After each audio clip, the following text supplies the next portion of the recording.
The techniques that I learned through Wise Mind, Open Mind have taught me many different things. But the one thing that I can say really has been a guide for me in fulfilling my goals as a company owner has been breathe, think, process, then speak.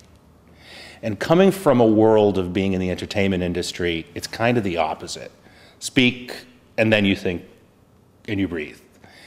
I've reversed it thanks to Dr. Alexander in that I can now take a second, process exactly what I want to say and why I want to say it, and then either say it or don't.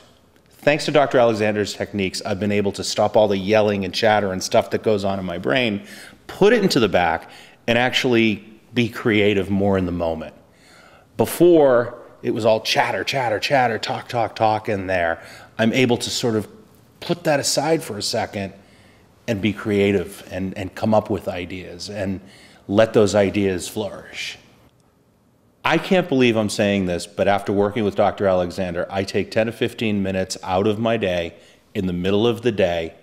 I sit myself down in my office, I shut my door, and I just clear my head. It is unbelievable that I'm doing that. I had never in a million years seen myself as somebody who does something like that. You know, I've always been creative, but I find meditation is more of a direct pathway in. It's faster, it's smoother, it's quicker, it's more concise.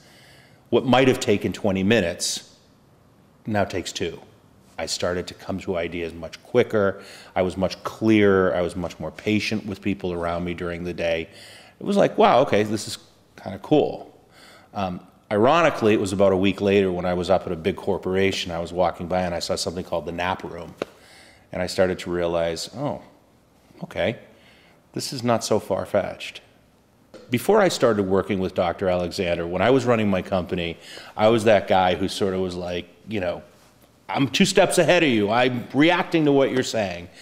Now, after some time and really looking and listening to what Dr. Alexander has taught me, I'm more able to step back, take a breath, listen to what people have to say, not be so reactive, but listen a little more, connect a little bit more.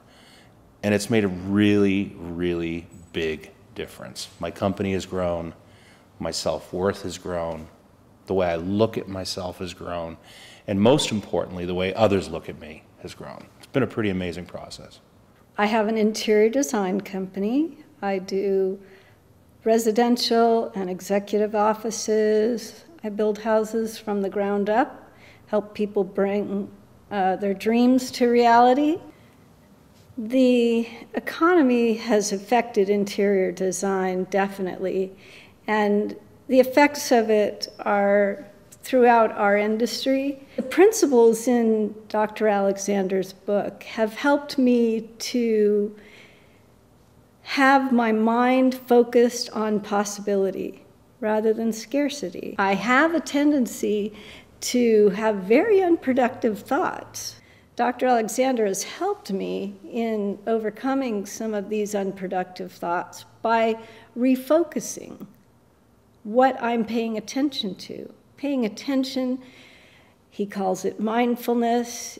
It truly is mindfulness.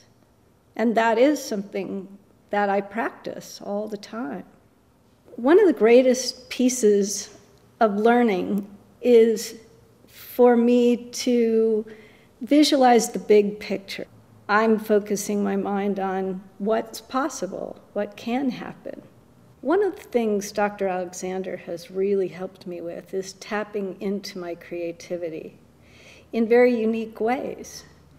Sometimes, rather than just sitting in meditation, I find that movement and walking helps me to take my mind off of the anxiety of running a company and slows me down. For instance, my passion is with horses. So on the weekend, I find walking meditation with the horses helps me to just open my mind, clear my mind, and be receptive to ideas, thoughts, possibilities. In practicing the principles of mindfulness, I slow myself down. I give space to thoughts. I tap into my intuition naturally, and that's when I know I'm in wise mind and open mind.